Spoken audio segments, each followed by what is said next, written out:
Hi guys, welcome back to another Matchbox Garage video. I'm Rob, and today I shall be attempting to take this 1990 Nissan 300ZX from shabby to shiny. Now, I uploaded a post just last night, and I only actually started this car last night. Didn't take long, kind of 12 hours from start to finish, sleep in the middle of that for dry time. But yeah, around 100 and so people liked my picture. Around 40 comments, and one person who is V1 Aviation. You guessed correctly, so well done. You win some internet points. But anyway, we're going to drill down the centre of these posts, remove these flanges, and tap those holes. Please do remember to lubricate your piece. You don't want to snap that in the hole. And this is the car we're playing with today. One of my favourite cars, the Nissan 300ZX. I've had a few Nissan turbo cars during my last 17, 18 years of driving. I never had the 300, and I still might get one if I can find one. To be honest, I'd actually prefer a UK stock car today rather than a Japanese import modified, which perhaps I would have had 10, 15 years ago. But yeah, we've already drilled out the rivets on this one, so I'm going to pop off the base to see what we're playing with.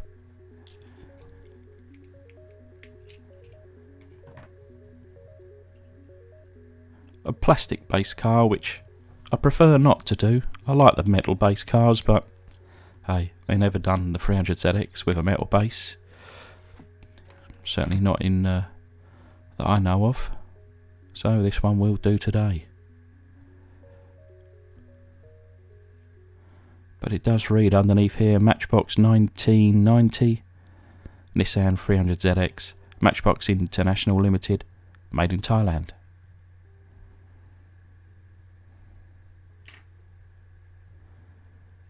A bright pink interior.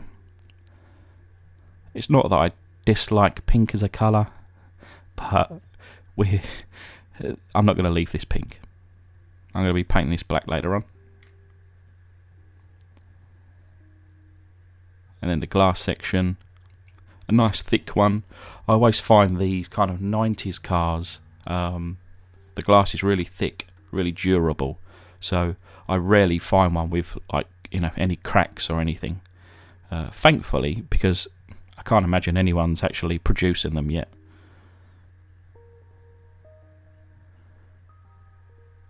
But here's the main casting with those garish kind of stripes on the side. But the colour we're going for today kind of picked itself.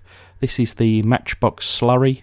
So all of my leftover paints I throw into one pot, and this is the colour that it's currently sitting at, which is like it's kind of like a silver purple. It's got a lot of, I say metal flake, but it's more of a metallic shine in it, and it's actually a very nice colour. And it suits this car. I actually picked this car because I knew that, I was going to use this slurry paint. But I've added the casting there into some boiling water.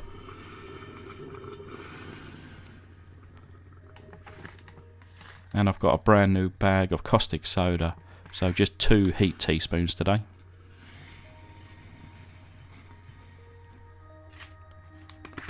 When you see me going with 3 teaspoons, it's mainly because they're very levelled off, and a brand new bag I can easily get in there and get nice heaps. But the plastic's now going to some warm soapy water, and then the glass gets a dip into the pledge solution. So this is the Pledge Revive It,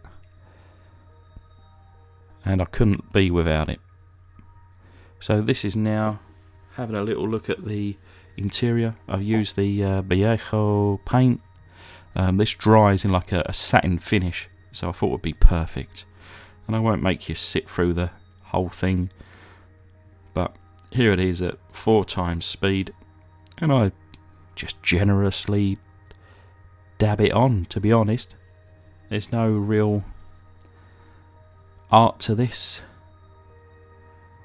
Well, There probably is, but not when I'm doing it.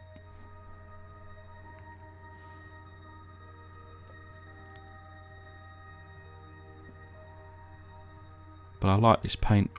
I'd like to think I'm quite used to this paint. You can kind of slap it on really, and then left it to dry overnight, and I guess I don't know, it probably shrinks down, it dries off, and it leaves a very nice smooth finish, whilst not, covering in the detail. So making sure to do the underside on this one today, because there's been some comments. You can see it through the wheels on some previous cars that I've done, so I made sure to cover the inside. But the base now just gets a single cover of this black metallic paint,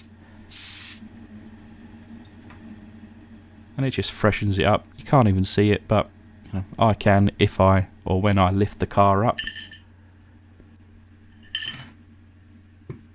And then the casting, probably a bit of a change recently. Whilst I do these other little bits, I leave it in the solution for a little bit longer. So it's probably been in there for about 10 minutes. And then I use my drill, and as you can see, it's buffed up quite nicely.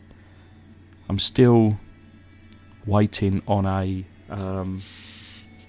new fake Dremel. But I know that I've got one coming. I do have one coming. So, apologies if you can hear my dogs in the background. They're playing together by the looks of it. Well, I say playing. My pup is probably annoying my older dog. And then my older dog is just telling him, go away. But anyway, as you can see in the reflection there, the paint really does well. And after a short dry time, I've now put it in this purple sludge into my paintbrush here, and I'm gonna go and tell these dogs off and then revert back. Right, that's them told to shut up. So back to the painting. What I tend to do is paint from the inside out, especially when sometimes I get a bit of junk in my airbrush. So if it does come out on the inside, it's not going to be seen, so I don't mind. I also, as you can see here, probably more so than before, starting to paint off of the car and then, coming onto the car. I don't like to waste paint in this manner, but I think because the last couple of videos where I've had some junk coming out, I just didn't want that today, and because of the slurry paint, I've got so much of it, I don't mind using a little bit of an excess. But I went with a second coat and also some X22 lacquer, and this is now the following day, so everything's dry, the windscreen there, the interior there, a little bit of a shiny patch there just because some of the pink was coming through, and hopefully you can see the shine on the paint. And I'm just going to put a few of the little light details in here as usual before the final reveal. And now the base and those wheels, which I think just perfectly suit this car, which I'll link down in the description below. So this is a little reminder of what she looked like. And this is the result. So we got a little bit of chrome behind the headlights. You can't really see it, but obviously it's there. The front little kind of blinkers and side lights painted in. Obviously we've got the wheels there, which I think perfectly suit this. Some detail around the back with the rear lights and number plate. But yeah, this is a nice one. Certainly one of my favourites. And if I could have any of my cars in real life, it could be this one. But anyway, I just want to thank my patrons. And thank you guys for watching. Hopefully I'll see you around on the next one.